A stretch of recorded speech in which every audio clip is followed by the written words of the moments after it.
کیا آپ اس بات کو مانیں گے کہ دنیا میں کوئی ایسا شخص بھی ہو سکتا ہے جس کا شوق صرف یہ ہو کہ لوگوں کو اس جہاں سے اس جہاں پہنچائے، مطلب ان کا خاتمہ؟ اگر آپ کو یقین نہیں آتا تو ہماری آج کی ویڈیو دیکھیے گا، اس میں آپ کو ہم بتائیں گے کہ وہ شخص کون تھا اور اس کی ہسٹری کیا تھی۔ اس شخص کا نام چارلس تھا۔ ہم پورا نام اس کا جان بوجھ کے آپ کو نہیں بتا رہے۔ پہلے تو وہ لوگوں کو لوٹنا شروع کرتا ہے، مختلف قسم کی چوریاں شروع کر دیتا ہے، لیکن وہ یہاں پر رکنے والا نہیں تھا۔ ایک دن وہ اپنی گرل فرینڈ کے ساتھ فرانس سے تھائی لینڈ چلا جاتا ہے۔ وہ تھائی لینڈ کا سفر صرف اس لیے کرتا ہے کہ وہاں پر جا کر وہ ویسٹرن ٹورسٹ کو کیم کرے گا۔ تھائی لینڈ پہنچنے کے بعد وہ وہاں پر ٹورسٹ کے ساتھ دوستی کرتا ہے، ان کے ساتھ بیٹھ کے کھانا پینا شروع کر دیتا ہے اور پھر چپکے سے ان کے کھانے پینے کی اشیاء میں نشہ آور ادویات ملا دیتا ہے۔ یہ ایسا کیوں کرتا ہے دیکھیے گا ذرا۔ جب وہ بے ہوش ہو جاتے ہیں تو وہ ان کی قیمتی اشیاء مطلب پاسپورٹ، کیش، جیولری یا جو باقی چیزیں ہوتی ہیں ان کو لوٹ کے فرار ہو جاتا ہے، لیکن وہ ان کو ویسے نہیں چھوڑتا۔ تھائی لینڈ میں ہی وہ بڑی چالاکی کے ساتھ ایک امریکی خاتون کے ساتھ دوستی کر لیتا ہے اور اس کے کھانے پینے کی اشیاء میں بھی نشہ آور ادویات ملا دیتا ہے، جس سے وہ بے ہوش ہو جاتی ہے۔ وہ اس کی قیمتی اشیاء چراتا ہے۔ اچھا، یہاں تک تو ٹھیک تھا کہ اس نے چوری کر لی۔ وہ سوچتا ہے کہ اس کی صرف قیمتی اشیاء چرانا کافی نہیں ہے۔ اس کے دماغ میں ایک انتہائی گھناؤنا خیال آتا ہے اور وہ اس امریکی خاتون کو اٹھا کے قریب ہی دریا میں پھینک دیتا ہے۔ امریکی خاتون کو پھینکنے کا یہ پہلا واقعہ تھا جس نے اس کے گنانے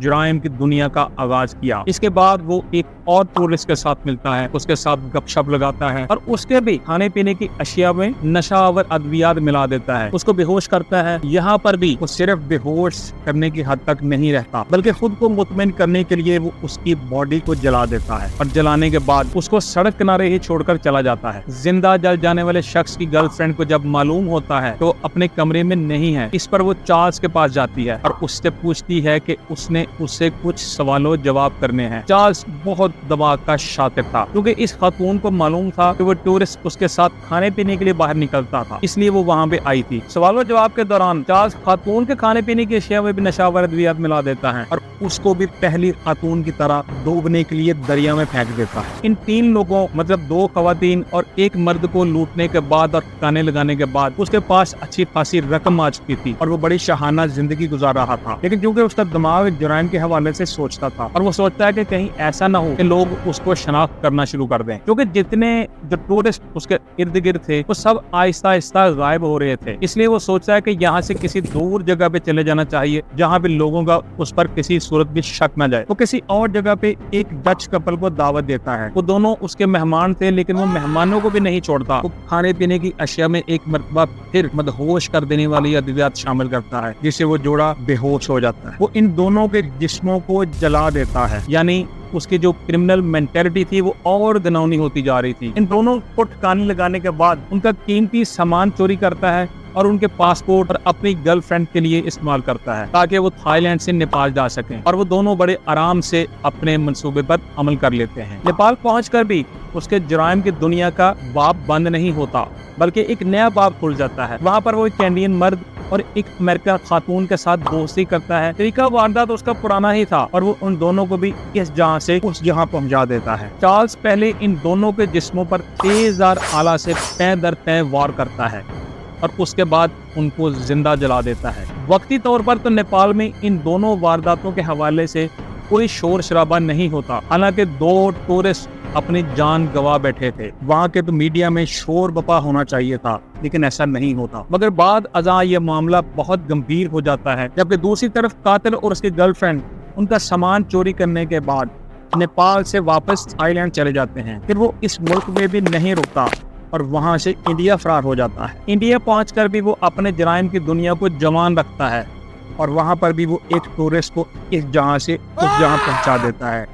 طریقہ واردات اس نے نہیں بدلا، وہی لوگوں کے خوراک میں نشہ آور ادویات مکس کر رہا۔ وہ مارے جانے والے اس ٹورسٹ کا بھی پاسپورٹ استعمال کرتا ہے اور انڈیا سے سنگاپور چلا جاتا ہے، پھر سنگاپور سے واپس انڈیا اور انڈیا سے پھر وہ تھائی لینڈ تک کا سفر کرتا ہے اور یہ سفر وہ اس کے پاسپورٹ پر ہی کرتا ہے۔ یعنی آپ اس کے کرتوتوں کو دیکھتے ہوئے کہہ سکتے ہیں کہ جو بھی اس شخص کے قریب تھا وہ اس کی کرمنل مینٹلٹی سے محفوظ نہیں رہ سکا اور اس کو اپنی جان گنوانی پڑی، یہ جہاں اس کو چھوڑنا پڑا۔ ایک مرتبہ ایک ایسا واقعہ بھی پیش آتا ہے، وہ ایک شخص کو لوٹنا چاہتا ہے اور اس کے کھانے میں نشہ آور ادویات ملا دیتا ہے، مگر ان ادویات کی جو وہ ملاوٹ ہے وہ اتنی زیادہ ہو جاتی ہے تو شخص بے ہوش ہونے کی بجائے اس جہاں سے کوچ کر جاتا ہے، چھوڑتا وہ اس کو بھی نہیں ہے، اس کو بھی وہ لوٹ لیتا ہے، یہاں تک کہ وہ اپنے ایک ایسے دوست کو بھی اس جہاں سے اس جہاں پہنچا دیتا ہے جس نے اس کی قائم کی دنیا میں مدد کی تھی۔ اس حوالے سے میڈیا رپورٹس کے حوالے سے معلوم یہ ہوا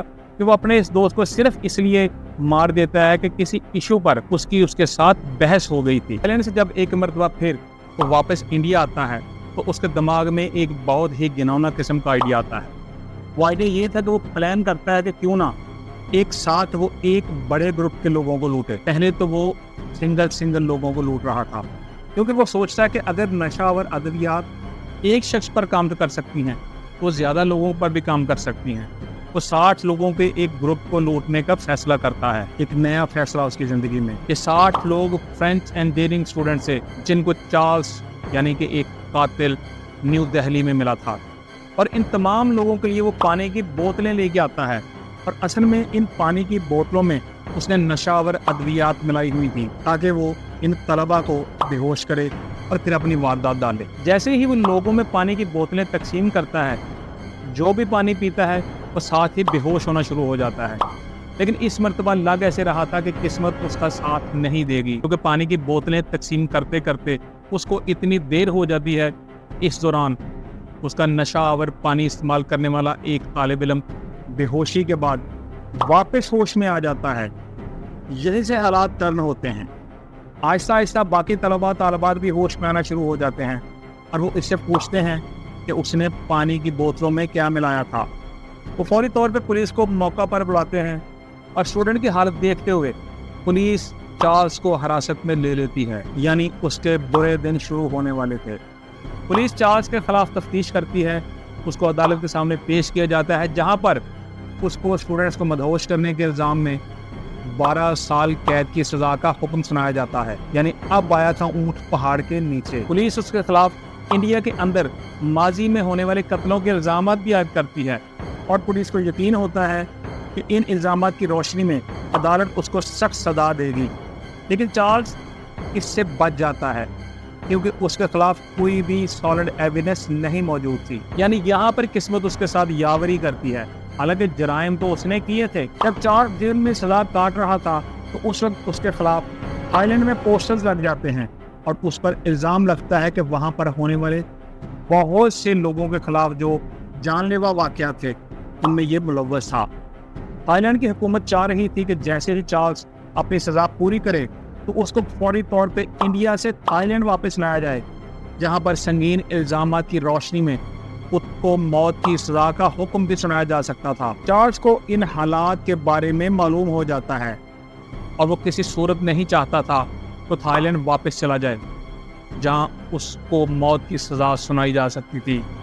اس لیے وہ پلاننگ کرتا ہے کہ کس طریقے سے وہ انڈیا کی جیل میں زیادہ سے زیادہ عرصہ گزارے تاکہ وہ خود کو محفوظ رکھ سکے۔ جیسا کہ وہ لوگوں کے کھانے پینے کی اشیاء میں ملاوٹ کرنے کا ماہر تھا، وہ جیل میں بھی یہی حربہ آزماتا ہے، اور انڈین جیل کے گارڈز کو وہ نشہ آور ادویات میں مکس کر کے کچھ کینڈیز دیتا ہے۔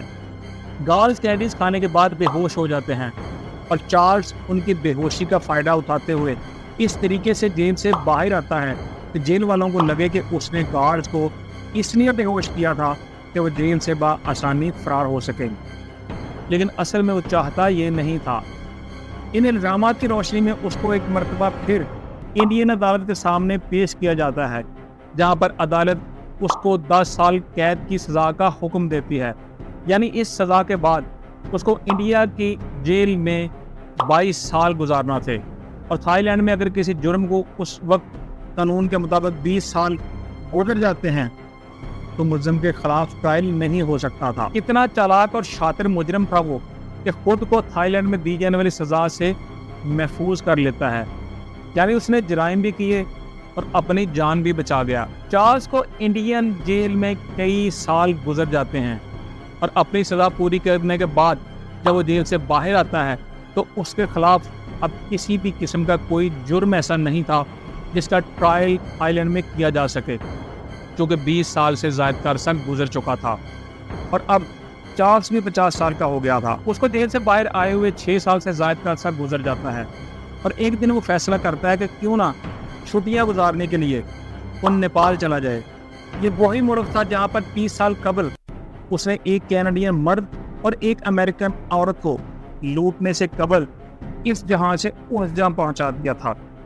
تھائی لینڈ کی طرح نیپال میں ایسی کوئی پابندی نہیں تھی کہ ایک مخصوص عرصہ گزر جانے کے بعد قتل کے حوالے سے مجرم کو سزا دینے کے لیے اقدامات نہ کیے جائیں۔ اس کو نیپال میں جانا بہت مہنگا پڑا، کیونکہ ان جرائم کے الزامات میں پولیس اس کو گرفتار کر لیتی ہے اور عدالت کے سامنے پیش کیا جاتا ہے، جہاں پر عدالت اسے 20 سال قید کی سزا کا حکم دیتی ہے۔